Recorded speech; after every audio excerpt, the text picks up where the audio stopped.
মিয়া যেমন নেমেছিলেন আমাদের এই এরিয়ায় ইসলামী জাগরণ নিয়ে, সেই সমস্ত যুবকদের মেজাজে উত্তীর্ণ হইতে চাই।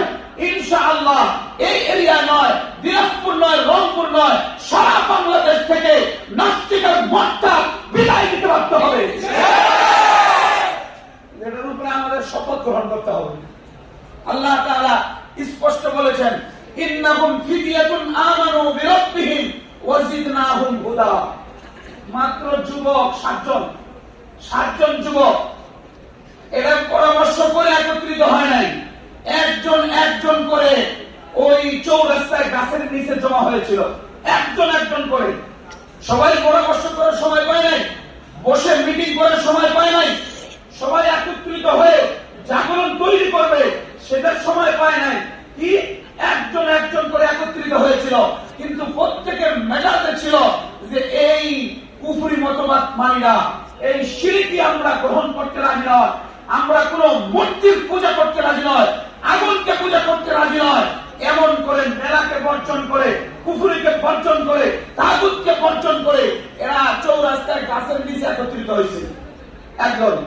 প্রথমে একজন গেছে, তারপরে আরেকজন গেছে, তারপরে আরেকজন গেছে, এমন করতে করতে 7 জন গেছে। কোরআনের আলোচনা পরে 8 নম্বর কুকুরে গেছে। এই জায়গায় একত্রিত হয়েছে, কেউ কথা বলে না, চুপচাপ। কথা বললেই সরকারি কোন আমরা জেনে ফেলে কিনা, আর তারা আমাদেরকে গ্রেফতার করে নিয়ে যায় কিনা, এই রকমের ভয় দিয়েছিল না। কিন্তু আল্লাহর পক্ষ থেকে বিশেষ দিলে মহাব্বত ছিল যে আল্লাহ আপনার জন্য প্রতিবাদ করেছি, আপনার জন্য কুফরিকে না বলেছি, আপনি হেফাজত করবেন। কিভাবে করবেন আপনি করবেন, আমার জানা না। ইমানি হিসাবে এরকমই হয়। ইমানি চেতনা নিয়ে যে সামনে আগায় তাদের হিসাবটা এইরকমই হয়।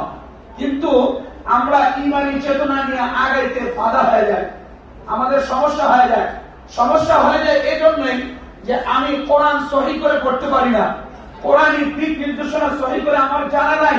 তো কেউ নারায় তাকবীর দিল, আমি দৌড় দিলাম, তো কিছুক্ষণ পর এটা বাধা হয়ে যায়। কথা কোন ঠিক না বেঠিক?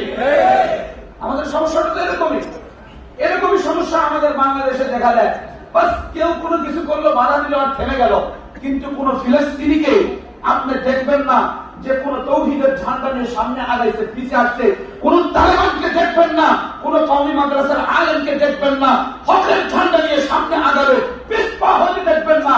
আমাদের এইরকম প্রমাণ আমার বাংলার জমিনে হাজার হাজার আলেম দিয়েছে, কোরআনের আওয়াজ নিয়ে সামনে গিয়েছে, এক মুহূর্তের জন্য পিছিয়ে আসতে বাধ্য হয় না। এটা তো হকের আওয়াজ।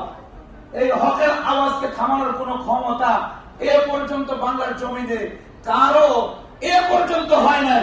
ছিল অল্প একটু, কিন্তু এই লাঠি নাই, কিচ্ছু নাই। আপনাদের মতো কয়েকজন লোক কলেজে এখন আওয়াজ দিছে, ফালাইতে বাধ্য হয়েছে। কথা কর ঠিক না ভাই? কোরআনের শত্রু, আলেমদের শত্রু বাংলার জমিনে তার কবর পর্যন্ত হবে না। এ কথা ক্লিয়ার? কবরও হবে না, কবরের মাটিও হবে না। কেন? এটা এমন পর্যায়ে গিয়েছিল যে পর্যায়টা কোরআনের বাহিরে, কোরআনের বিরুদ্ধে, কোরআনের আলোর বাহিরে আলো জ্বালাইতে চাইছে। এই জন্য এই দশা।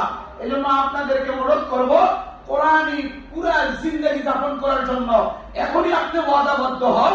ইনশাআল্লাহ আপনার এই পড়ালেখা সেটা মুসলমান ডাক্তার বানাবে, মুসলমান ইঞ্জিনিয়ার বানাবে, আমাদের প্রিন্সিপাল মহোদয়ের মতো মুসলমান এমন একজন প্রফেসর বানাবে। কথা কোন ঠিক না রাখি?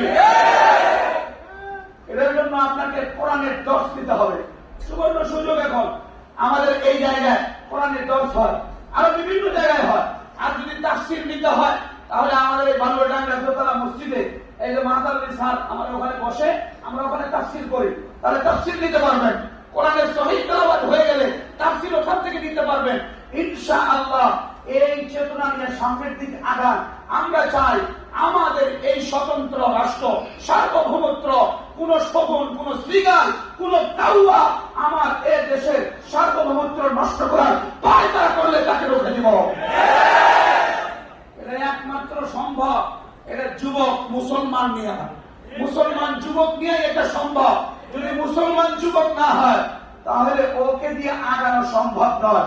কথা কোন ঠিক না ঠিক?